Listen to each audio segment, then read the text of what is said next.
శ్రీ సాయినాథాయ నమః. శ్రీ సాయి సచ్చరిత్రము 40వ అధ్యాయం 40th చాప్టర్. ప్రస్తావన దేవుగారింట ఉద్యాపన వ్రతము హేమాడ్ పంత్ ఇంటికి ఫోటో రూపంలో వెళ్ళుట.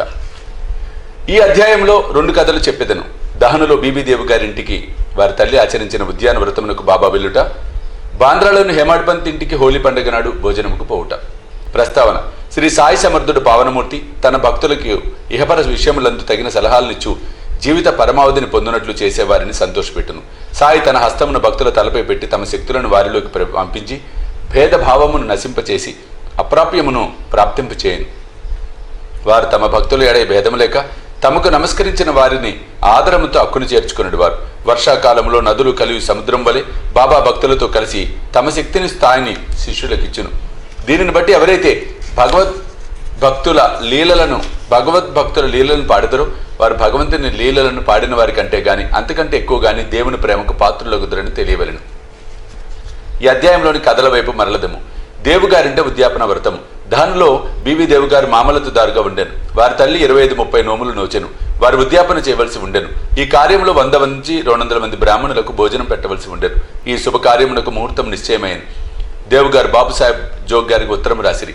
అందులో బాబా ఈ శుభకార్యమునకు దయచేయవలేనని వారు రాకునొచ్చు అసంతృప్తికరంగా ఉండునని వ్రాశాను. జోగ్ ఆ ఉత్తరం చదివి బాబాకు వినిపించెను. మనపూర్వకమైన విజ్ఞాపనను విని బాబా ఇట్లనెను, నన్నే గుర్తుంచుకుని వారిని నేను మరవను.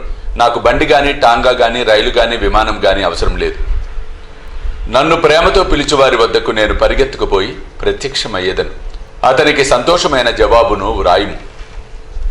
నీవును నేను ఇంకొకరును సంతర్పణకు వచ్చేదని వ్రాయుము. జోగ్ బాబా చెప్పినది దేవుకు రాశాను. దేవుగారు ఎంతో సంతోషించిరి. కానీ బాబా రాతా రూయి నిమ్గాం దాటి ప్రత్యక్షంగా ఎక్కడికి పోరని ఆయనకు తెలియను. బాబా అసఖ్యమైనది ఏమీ లేదని వారు సర్వాంతర్యామగుడిచే హఠాత్తుగా ఏ రూపమునైనా వచ్చి తమ వాగ్దానము పాలించవచ్చును అనుకున్నాను. ఉద్యాపనకు కొద్ది రోజుల ముందు బెంగాలీ దుస్తులను ధరించిన సన్యాసి ఒకడు గో సంరక్షణకై సేవ చేయుచు దాని స్టేషన్ మాస్టర్ వద్దకు చందాలకు వసూలు చేయని మిషతో వచ్చాను. స్టేషన్ మాస్టరు సన్యాసిని ఊరిలోనికి పోయి మామలతుదారిని కలుసుకొని వారి సహాయంతో చందాలు వసూలు చేయమనను. అంతలో మామలతుదారే అతడికి వచ్చాను. స్టేషన్ మాస్టర్ సన్యాసిని దేవుకు పరిచయం అనర్చరి. ఇద్దరు ప్లాట్ఫామ్ మీద కూర్చుండి మాట్లాడిరి. దేవు ఊరిలో ఏదో మరొక చందా పట్టి రావు సాహెబ్ నరోత్తమ శెట్టి నడుపుచుండుచే ఇంకొకటి ఇప్పుడే తయారు చేయటం బాగుండదని చెప్పి 2 లేదా 4 మాసముల పిమ్మట రమ్మనెను. ఈ మాటలు విని సన్యాసి అచ్చటి నుండి వెళ్ళిపోయాను. 1 నెల పిమ్మట ఆ సన్యాసి ఒక టాంగాలో వచ్చి 10 గంటలకు దేవుగారి ఇంటి ముందర ఆగాను. చందాల కొరకు వచ్చేనేమో అని దేవు అనుకునేను. ఉద్యాపనకు కావలసిన పనులలో దేవుగారి నిమగ్నమై ఉండటం చూసి తాను చందాకు రాలేదని భోజనముకే వచ్చి తినని సన్యాసి చెప్పాను. అందుకు దేవు మంచిది, చాలా మంచిది, మీకు స్వాగతం, ఈ గృహము మీదే అనెను. అప్పుడు సన్యాసి 2 కుర్రవారు కూడా నాతో ఉన్నారు అనెను. దేవు మంచిది, వారితో రండు అనెను. ఇంకా 2 గంటల కాలపరిమితి ఉండడిచే వారి కొరకు ఎచ్చటికి పంపవలెనని అడిగాను. సన్యాసి ఎవరిని పంపన అవసరం లేదని తామే స్వయంగా వచ్చేదమని చెప్పాను. 12 గంటలకు రమ్మని చెప్పాను. సరిగా 12 గంటలకు ముగ్గురు వచ్చి సంతర్పణలో భోజనం చేసిన పిమ్మట వెడలిపోయేది.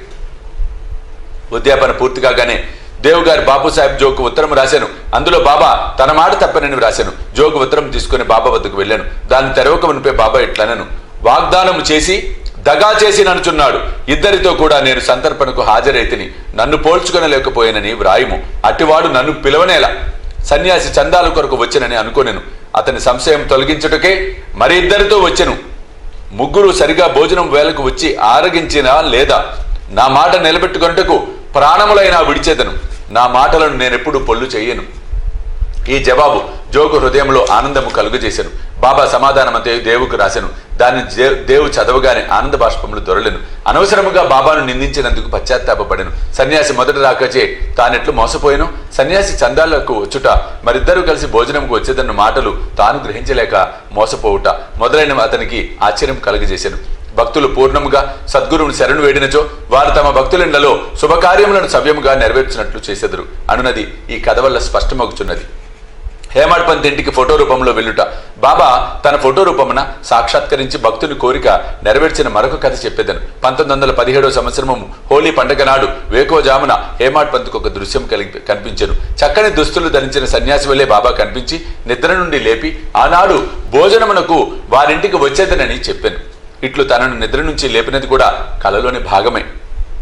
నిజంగా లేచి చూసేసరికి సన్యాసి గాని బాబా గాని కనిపించలేదు. స్వప్నంను బాగా గుర్తు తెచ్చుకొనగా సన్యాసి చెప్పిన ప్రతి మాట జ్ఞాపకం వచ్చాను. బాబా గారి సహవాసం 7 సంవత్సరముల నుండి ఉన్నప్పటికీ, బాబా ధ్యానము ఎల్లప్పుడూ చేయుచున్నప్పటికీ బాబా తన ఇంటికి వచ్చి భోజనం చేయనని అతడు అనుకొనలేదు.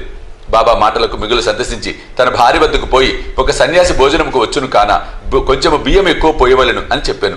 అది హోలీ పండుగ దినము. వచ్చువారెవరని, ఎక్కడి నుంచి వచ్చుచున్నారని ఆమె అడిగాను.